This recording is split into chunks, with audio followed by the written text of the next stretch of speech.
Hello out there in internet land. We are here doing the lessons of A Course in Miracles, and today we're doing lesson number 5.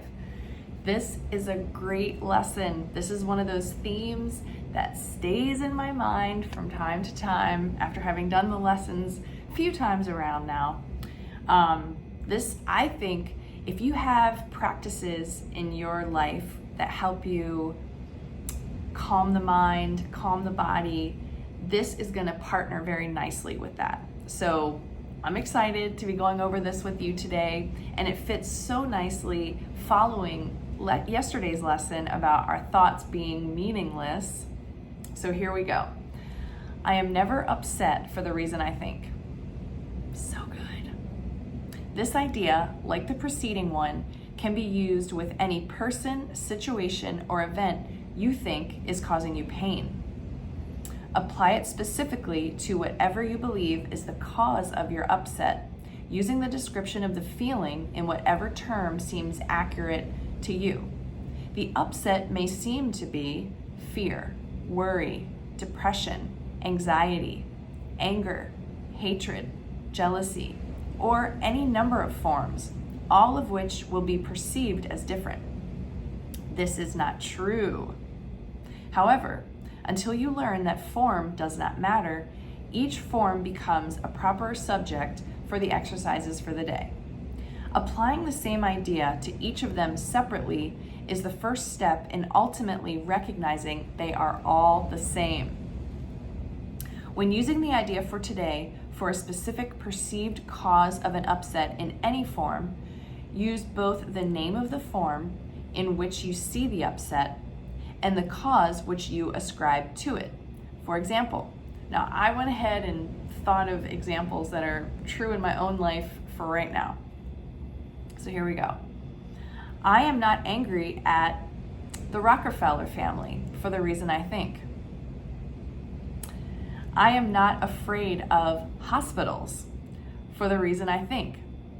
Now you may think that's a little weird, but if you know me, you know what I'm talking about. And I've been here at the Ann Wigmore Natural Health Institute learning about natural healing through nature for the past 2 weeks. So a lot of this stuff is surfacing in my mind, comparing what I'm doing here versus what I perceive to be done out in the illusory dream world that isn't even real. But you know what I'm saying? So this is true and honest for me.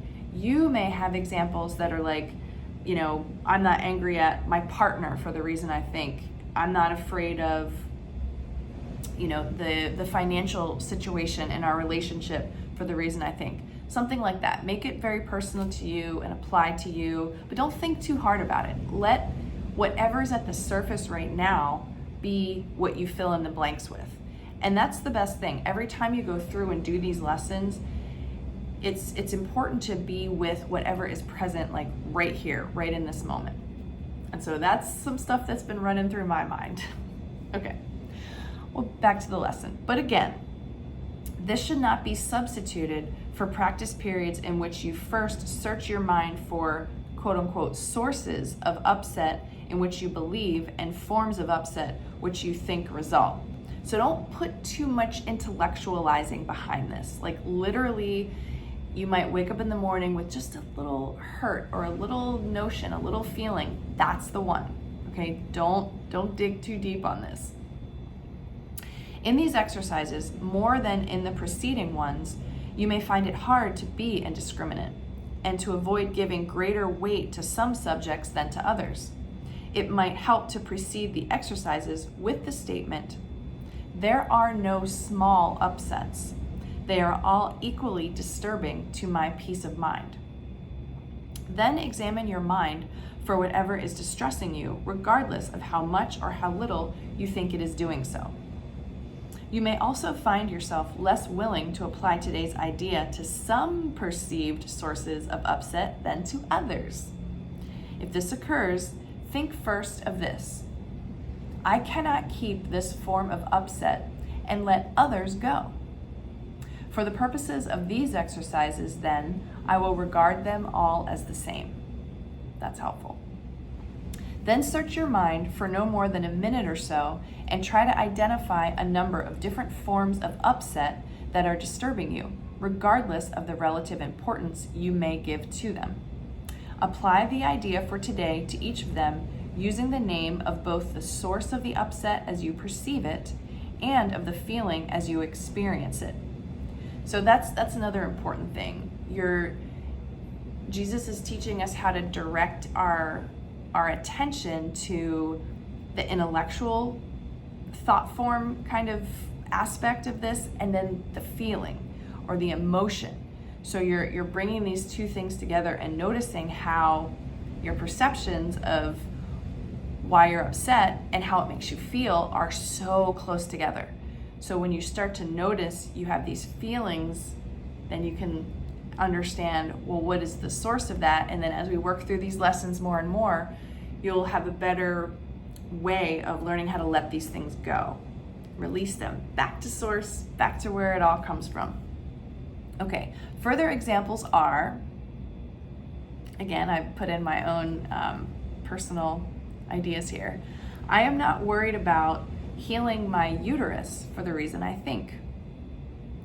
I am not depressed about still having menstrual cramps for the reason I think.